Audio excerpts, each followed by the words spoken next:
गुजरात के अहमदाबाद में प्लेन हादसे की जो तस्वीरें मौका वारदात से आ रही है वो बेहद डरावनी है।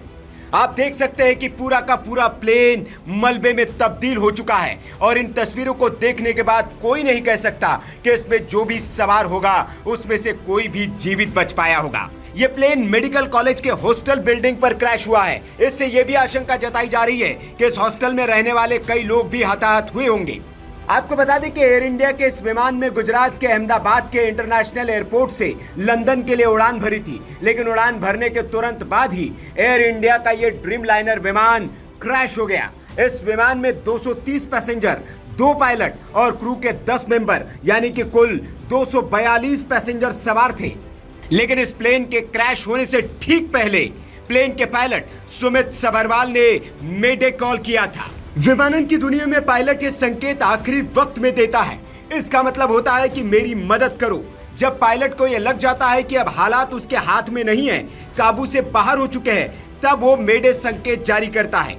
बोइंग 787 को उड़ा रहे पायलट को बहुत अनुभवी बताया जा रहा है। उनके पास 82,000 घंटे उड़ान का अनुभव था। जानकार ये भी बता रहे हैं कि दरअसल विमान में कोई गड़बड़ी बहुत शुरुआत में ही पता चल गई थी। हालांकि इस संभावना से भी इनकार नहीं किया जा सकता कि स्थितियों को जज करने में पायलट या एटीसी से कोई गड़बड़ न हुई हो। पायलट कैप्टन सुनील सबरवाल ने मेडे का संकेत तो दे दिया, लेकिन गड़बड़ी को सुधारने या ठीक करने का उनके पास वक्त ही नहीं था। विमान कुछ ही क्षणों में नीचे गिरने लगा और देखते ही देखते आग के गोले और गाढ़े काले धुएं में तब्दील हो गया था।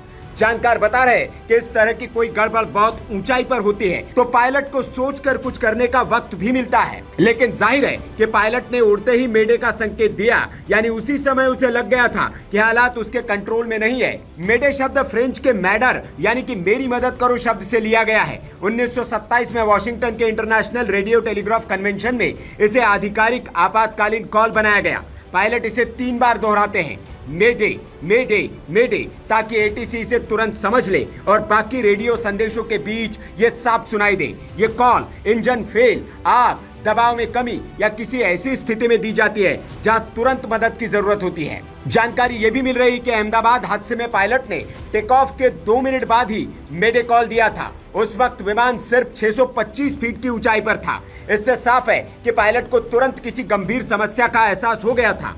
ये भी अनुमान लगाया जा रहा है कि विमान का पिछला हिस्सा किसी पेड़ या दीवार से टकराया हो। साथ ही इंजन में तकनीकी खराबी की भी अटकलें लगाई जा रही है। लेकिन यहाँ यह भी जिक्र करना जरूरी है कि विमान की 2 बार दिल्ली और अहमदाबाद में जांच की जा चुकी थी। वे टेक ऑफ के तुरंत बाद इमरजेंसी कॉल कर एयर ट्रैफिक कंट्रोल यानी कि एटीसी को कुछ बताना चाह रहे थे। हालांकि जब तक एटीसी की ओर से जवाबी कॉल किया गया, पायलट उसे रिसीव ही नहीं कर पाए। इसके तुरंत बाद प्लेन क्रैश हो गया।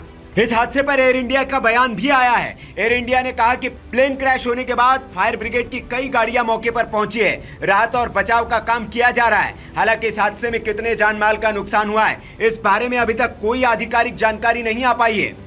एयर इंडिया ने सोशल मीडिया हैंडल एक्स पर कहा है कि फ्लाइट AI-171 अहमदाबाद से लंदन गैटविक जा रही थी।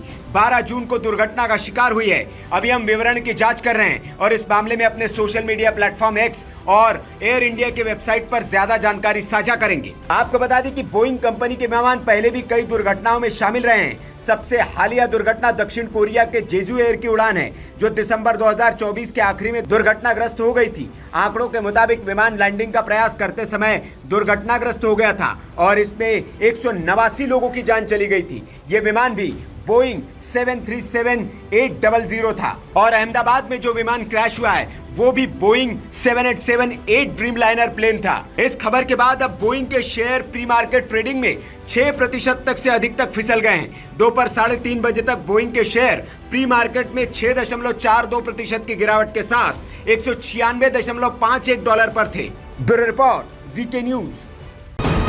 वीके न्यूज, राष्ट्र के नाम।